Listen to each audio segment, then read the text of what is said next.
ये lesson number 8 है और मैं आपको इसमें नर्मदा नदी के बारे में बताऊंगी।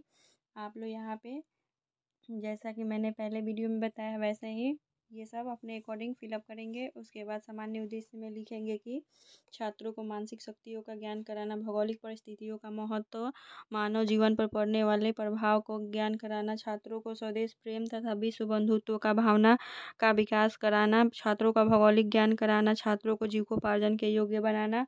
उसके बाद विशिष्ट उद्देश्य में आप लोग लिख सकते हैं कि छात्र नर्मदा नदी के बारे में परिभाषित कर सकेंगे, छात्र नर्मदा नदी के बारे में पहचान कर सकेंगे। फिर यहाँ पे तीसरे नंबर में लिखेंगे कि नर्मदा नदी के बारे में तर्क कर सकेंगे, छात्र नर्मदा नदी के बारे में विश्लेषण कर सकेंगे। नेक्स्ट में शिक्षक सहायक सामग्री है जिसमें आप लिख सकते हैं कि चार्ट पेपर पर नर्मदा नदी और उसकी सहायक नदियों को दर्शाते हुए, और इसका TLM भी ऐसे ही बनाएंगे। चार्ट पेपर पर नदी का फिगर ड्रॉ कर दर्शाएंगे। उसके बाद लपेट श्यामपट्ट लिखेंगे और पॉइंटर भी लिखेंगे। पूर्व ज्ञान में यहाँ पे आप लोग लिख सकते हैं कि छात्र को नर्मदा नदी के बारे में सामान्य जानकारी रखते हैं। उसके बाद यहाँ पे लिखेंगे प्रकरण में सरल से सरल शब्दों में निकालने का प्रयास करेंगे। और ये जैसे कि आप लोग यहाँ पे देख सकते हैं कि भारत में कितने प्रकार की नदियाँ पाई जाती हैं, तो 2 प्रकार की पाई जाती हैं।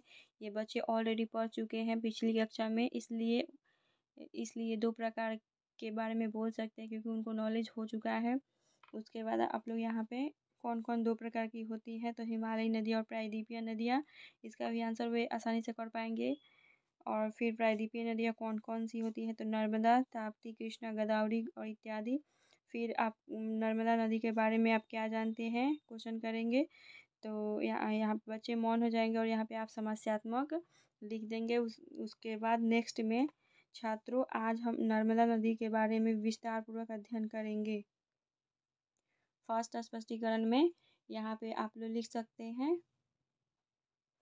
यहाँ फर्स्ट स्पष्टीकरण में यहाँ पे लिख सकते हैं छात्र नर्मदा नदी के परिचय के बारे में।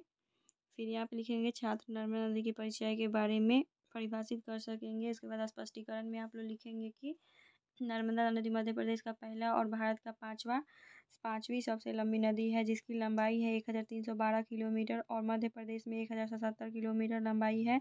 मध्य प्रदेश में इसके विशाल योगदान के कारण इसे एमपी का जीवन रेखा भी कहा जाता है। इसकी सहायक नदियाँ छोटी छोटी हैं जैसे कि बरनार, बंजर, दूधी, तावा, गंजाल, छोटी इत्यादि। नर्मदा नदी को रेवा के नाम से भी जाना जाता है। बोधात्मक में आप क्वेश्चन करेंगे कि नर्मदा नदी को मध्य प्रदेश में क्या कहा जाता है, तो जीवन रेखा कहा जाता है। नर्मदा नदी की कुल लंबाई कितनी है, तो 1312 किलोमीटर है।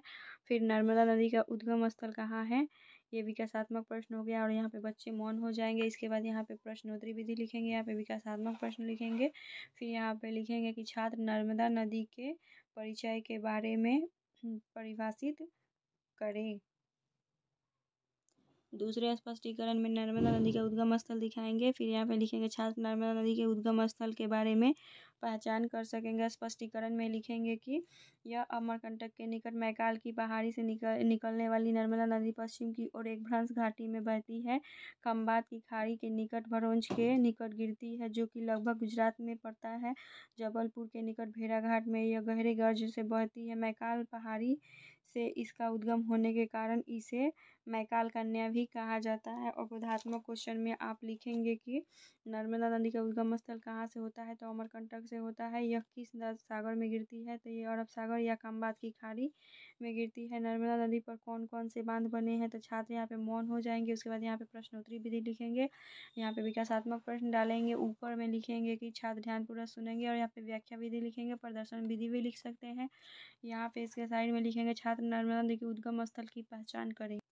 तीसरे स्पष्टीकरण में आप लिखेंगे कि नर्मदा नदी पे बना बांध, छात्र नर्मदा नदी के बांधों के बारे में विश्लेषण कर सकेंगे। नर्मदा नदी पर बना बांध है इंदिरा सागर बांध जो कि मध्य प्रदेश के खंडवा में है। धुआंधार जलप्रपात MP के जबलपुर में नर्मदा नदी पर स्थित है। सरदार सरदार सरोवर बांध नर्मदा नदी पर है, जो कि गुजरात में स्थित है। ओंकारेश्वर बांध भी नर्मदा नदी पर स्थित है। नर्मदा नदी लगभग 4 राज्यों से होकर बहती है। कौन कौन है? छत्तीसगढ़, महाराष्ट्र, मध्य प्रदेश, गुजरात। और यहाँ पे 2 बोधात्मक प्रश्न ही सिर्फ करेंगे, क्योंकि ये तीसरा स्पष्टीकरण है। गुजरात में कितने बांध बने हैं? तो 2 बने हैं। नर्मदा नदी कितनी राज्यों से होकर बहती है? तो 4 राज्यों से होकर बहती है। इसके बाद यहाँ पे प्रश्नोत्तरी विधि लिखेंगे ऊपर, जैसा कि मैंने पहले ही बताया था। यहाँ पे लिखेंगे, छात्र ध्यानपूर्वक सुनेंगे, और यहाँ पे व्याख्या विधि लिखेंगे। उसके बाद यहाँ छात्र नर्मदा नदी पे बने बांध के बारे में विश्लेषण करेंगे। प्रकरण में आप सैंपल सारांश में दिखाएंगे कि मध्य प्रदेश में नर्मदा नदी के विशाल योगदान होने के कारण इसे मध्य प्रदेश का जीवन रेखा कहा जाता है। यह मध्य प्रदेश में, केवल मध्य प्रदेश में 1077 किलोमीटर तक फैली है, जबकि इसकी कुल लंबाई 1312 किलोमीटर है। पुनरावृत्ति क्वेश्चन में लिखेंगे कि नर्मदा नदी कितने राज्यों से होकर गुजरती है? नर्मदा नदी का उद्गम स्थल कहाँ होता है? नर्मदा नदी को एमपी में क्या कहते हैं? नर्मदा नदी कहाँ जाकर गिरती है? नर्मदा नदी की लंबाई कितनी है? और गृह कार्य में अब 2 क्वेश्चन यहाँ पे दे देंगे कि नर्मदा नदी को सचित्र वर्णन कर समझाएं। नर्मदा नदी की सहायक नदियों को भी लिखें।